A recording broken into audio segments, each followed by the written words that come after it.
तो दोस्तों आज की इस वीडियो में बात करेंगे कि आपको स्क्रीन पर भी देखने को मिलेगा कि NABARD officer assistant group C भर्ती 2024 जो कि आपको स्क्रीन पर देखने को मिल रहा होगा। तो इसी के बारे में सारी डिटेल जानेंगे। जैसे कि नाबार्ड का जो फुल फॉर्म होता है हिंदी में राष्ट्रीय कृषि और ग्रामीण विकास बैंक, नाबार्ड उसी को कहा जाता है। ठीक है, उसके बाद हम बात करते हैं कि इसका आवेदन शुल्क क्या लगेगा।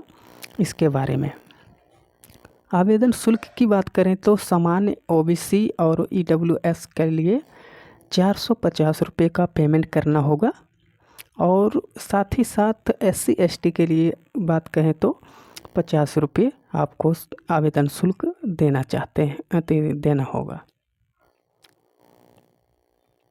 उसके बाद आवेदन तिथि जानना चाहेंगे कि आवेदन कब से कब तक लिए जाएंगे। तो ऑनलाइन आवेदन की प्रारंभिक तिथि जो है 2 अक्टूबर से शुरू की गई है, जो कि अंतिम तिथि 21 अक्टूबर 2024 तक बताई गई है और भुगतान भी 21 अक्टूबर तक ही रहेगा।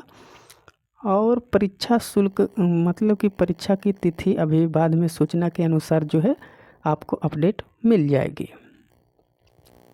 उसके बाद आयु सीमा की बात करें, आयु सीमा आपका क्या होना चाहिए आवेदन करने के लिए।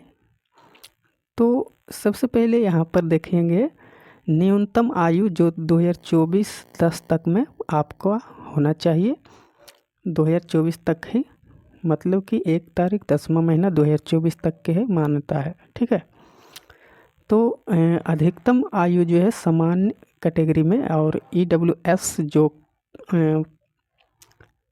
बनाए हुए हैं या कैटेगरी में आते हैं तो 30 वर्ष तक आपका अवधि है, मतलब कि एज है। और अधिकतम आयु सीमा ओबीसी के लिए 33 वर्ष और अधिकतम जो आयु सीमा SC ST के लिए 35 वर्ष जिसमें कि छूट दी गई है। उसके बाद अतिरिक्त जो पद है उनके बारे में हम जानेंगे। जैसे कि स्क्रीन पर आप साफ तौर पर देख रहे होंगे कुल जो रिक्त पद हैं 108 पद हैं और इसके बारे में कौन कौन से पदों पर बहाली लिए जाएंगे और क्वालिफ़िकेशन क्या होगा इसके बारे में आगे हम जानेंगे। तो जैसे कि कार्यालय परिचारी ग्रुप सी में सामान्य कैटेगरी में आप देखेंगे तो 54 टोटल है, अनुसूचित में 4, अनुसूचित जनजाति में 12 और पिछड़ा वर्ग में देखेंगे तो 28 और ईडब्ल्यूएस में 10, टोटल 108।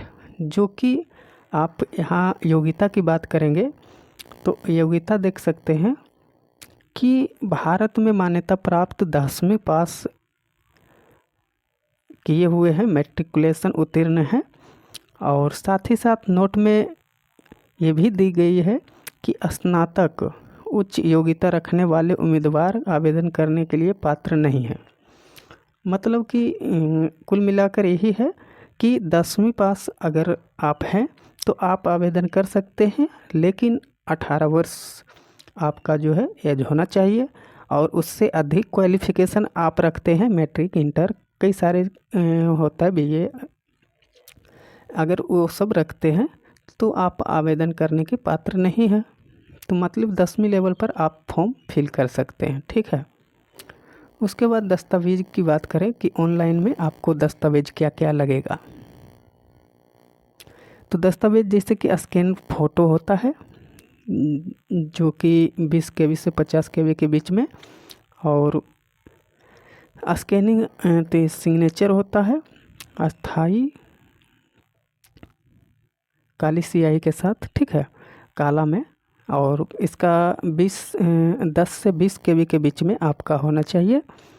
और बाएं अंगूठे का निशान नीली स्याही का या काली सफ़ेद कागज़ पर, ठीक है, अंगूठे का निशान भी आपको अपलोड करना होता है। और हस्तलिखित घोषणा प्रमाण पत्र में कहा गया है कि मैं हस्तलिखित घोषणा प्रमाण पत्र में कहा गया है कि जैसे मैं उम्मीदवार, नाम इतना यहाँ देना है, मैं, ठीक है, उम्मीदवार का नाम, और घोषणा करता हूँ कि मेरे द्वारा आवेदन में प्रस्तुत सभी जानकारी सत्य है और वैध की सब, मतलब कि घोषणा आपको करना होगा। उसके बाद वेतन की बात करें तो वेतन की कोई नियमानुसार ही तय की गई है, जो कि जिक्र इसमें नहीं किया गया है। और प्रारंभिक परीक्षा चयन की प्रक्रिया में प्रारंभिक परीक्षा होगा, उसके बाद मुख्य परीक्षा होगा, उसके भारत भाषा प्रवीणता परीक्षा के आधार पर किया जाएगा सिलेक्शन, ठीक है। तो आप इस वेबसाइट के माध्यम से भी जा सकते हैं या भारत रिजल्ट पर जाकर भी आवेदन कर सकते हैं। तो उम्मीद करते हैं आप लोगों को जानकारी अच्छी लगी होगी, और इसी तरह का वीडियो पाने के लिए आप हमारे चैनल को सब्सक्राइब ज़रूर करके रखें ताकि इस तरह का नोटिफिकेशन आपको मिलता रहे।